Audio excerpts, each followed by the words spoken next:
आदेश असतानाही रस्ता न झाल्याने शेतकऱ्याचे प्रचंड नुकसान.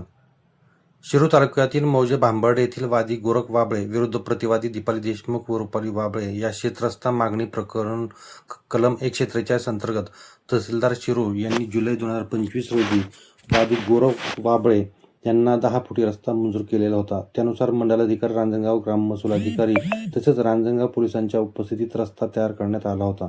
मात्र तो प्रतिवादींनी पुन्हा अडवल्याने तहसीलदारांच्या आदेशाने तो पुन्हा खुला करण्यासाठी पोलीस आणि महसूलची टीम शुक्रवार दिनांक 27 फेब्रुवारी 26 रोजी गेली असता प्रतिवादींनी रस्ता होण्यास मज्जाव केल्याने रांजणगाव पोलिसांनी मनीषा देशमुख, दीपाली खैरे आणि अन्य एका तरुणाला ताब्यात घेतले असून कामात अडथळा आणल्याबाबत गुन्हा दाखल केला आहे. मात्र खुले झालेले रस्ते पुन्हा अडवण्याचे प्रकार झाल्यास शेतकऱ्यांनी पिके कशी काही घ्यायची असा प्रश्न तयार होतोय.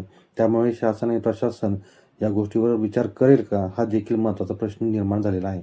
मात्र या सर्व घडामोडीत बिचाऱ्या वादीचे आतापर्यंत शेतमालाचे तर प्रचंड नुकसान झालेले आहेच, परंतु रस्ता खुला करण्यासाठी आणलेल्या JCBचे दिवसभराचे भाडे, पोलीस बंदोबस्तासाठी भरलेला सरकारी नजराणा आणि इतर खर्च व्यर्थ गेल्याने शेतकरी पुरता हतबल झालेला दिसला.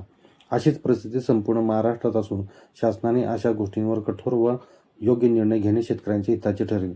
याच घडामोडीचा प्रत्यक्ष ठिकाणावरून आढावा घेतलाय शिवपानन चॅनलचे संपादक रवींद्र कुडे यांनी. पाहूयात.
हॅलो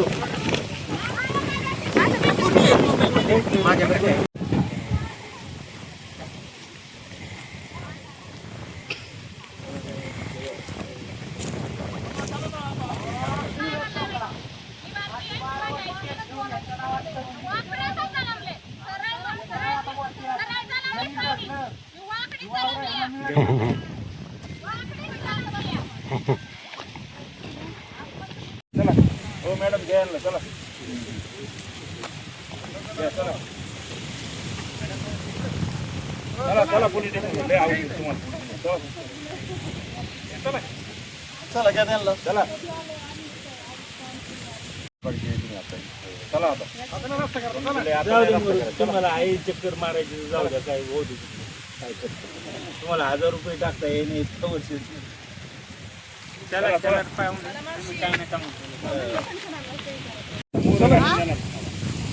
चला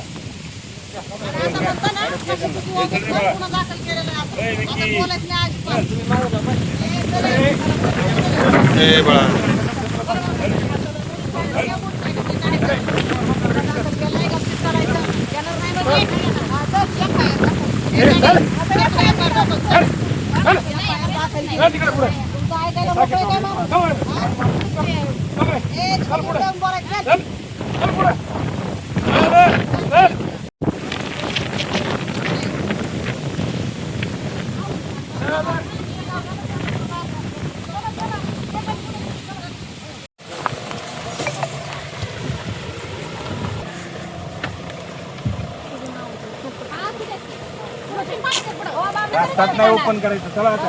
करायचं नाही. चला. चला.